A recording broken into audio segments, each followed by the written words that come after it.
In 1847, in a small town in Ohio, a child was born who would one day change the course of human history. His name was Thomas Alva Edison.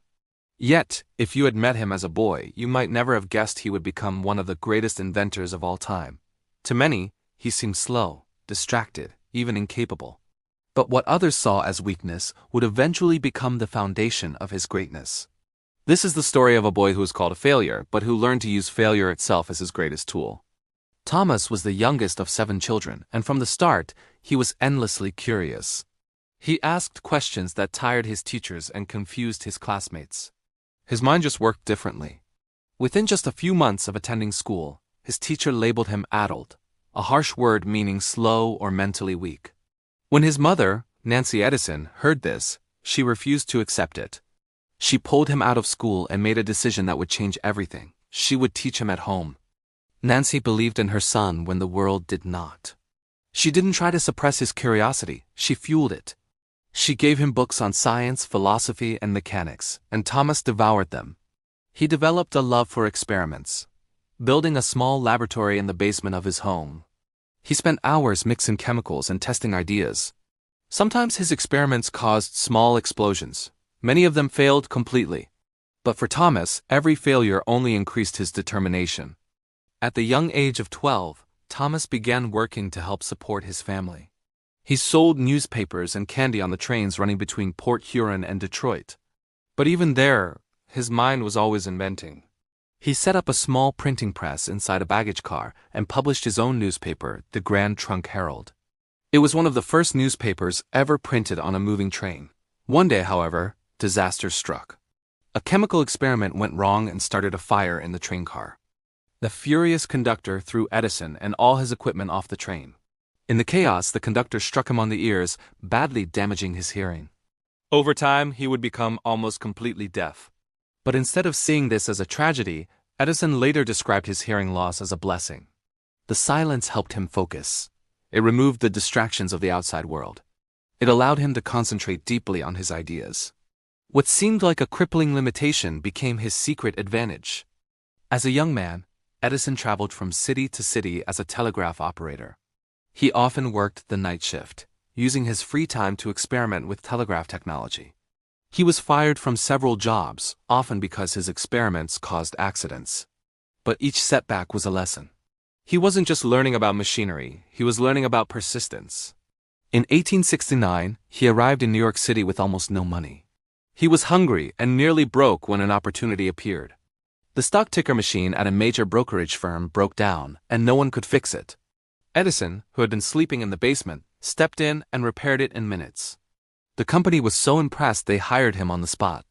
Soon after, he invented a vastly improved stock ticker system and sold the rights for $40,000, an absolute fortune at the time. For the first time in his life, Edison had the capital to build his dream. He established a research laboratory in Menlo Park, New Jersey. This wasn't just a workshop. It was the world's first industrial research lab, a factory designed specifically to produce inventions. Edison believed in teamwork. He gathered the brightest engineers, machinists, and thinkers he could find. Together, they worked day and night, testing one idea after another. They called him the Wizard of Menlo Park. In 1877, this team produced something magical: the phonograph, a device that could record and reproduce sound. The world was astonished. Imagine hearing a human voice captured and played back for the first time. It was like sorcery. But Edison's greatest challenge was still ahead of him. At the time, the world was lit by gas lamps.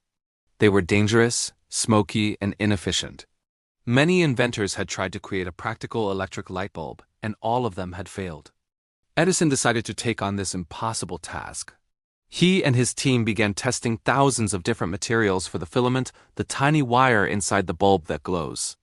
They tried cotton, linen, horsehair, even strands from a man's beard. Nothing worked for long. The bulbs would burn out in minutes, sometimes seconds. Critics mocked him. Investors grew impatient. Newspapers declared that he had failed.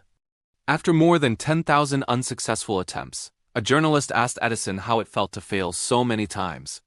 His reply became legendary: "I have not failed. I've just found 10,000 ways that won't work." Finally, in 1879, they found it.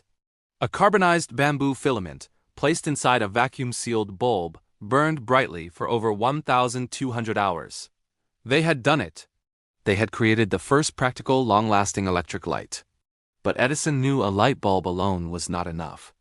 To truly change the world, people needed a way to power it. So he designed an entire electrical system: generators, wiring, fuses, and switches to deliver power safely to homes and businesses. In 1882, he launched the first commercial electric power station in New York City. For the first time, entire neighborhoods were illuminated by clean, reliable electric light. Night was no longer ruled by darkness. Factories could operate around the clock. Cities became safer. Modern life had begun. Of course, Edison's journey wasn't without conflict. A fierce rivalry known as the War of Currents erupted between Edison, who promoted direct current or DC, and Nikola Tesla and George Westinghouse, who championed alternating current or AC. In the end, AC proved more efficient for long-distance power transmission, and in this battle, Edison was defeated. But even this setback couldn't diminish his incredible impact. He continued inventing, eventually holding over 1,000 patents in his name. He faced failures his entire life. In 1914, a massive fire destroyed much of his laboratory complex, turning years of research and records to ash. Watching the flames, the 67-year-old inventor was remarkably calm. He told his son, "Go get your mother and all her friends. They'll never see a fire like this again." Instead of despair, he saw it as a clean slate. Within weeks, he began rebuilding. Edison worked tirelessly until his final years. When he passed away in 1931, cities across America dimmed their electric lights in his honor, a silent, powerful tribute to the man who brought light to the modern world. Thomas Edison's life teaches us that failure is not the opposite of success. It is a part of it. Every mistake brought him closer to a breakthrough. It teaches us that belief from others, like the faith his mother had in him, can unlock our potential. And it shows us that limitations can become strengths. His hearing loss sharpened his focus, and the world's doubt fueled his determination. Edison famously said, "Genius is 1% inspiration and 99% perspiration." His life was proof. He was once the boy nobody believed in, the student labeled a failure. But through relentless curiosity and unstoppable determination, Thomas Edison became the man who lit up the world. And perhaps his greatest invention wasn't the light bulb, but the powerful idea that failure, when embraced, can illuminate the path to greatness. Thanks for watching.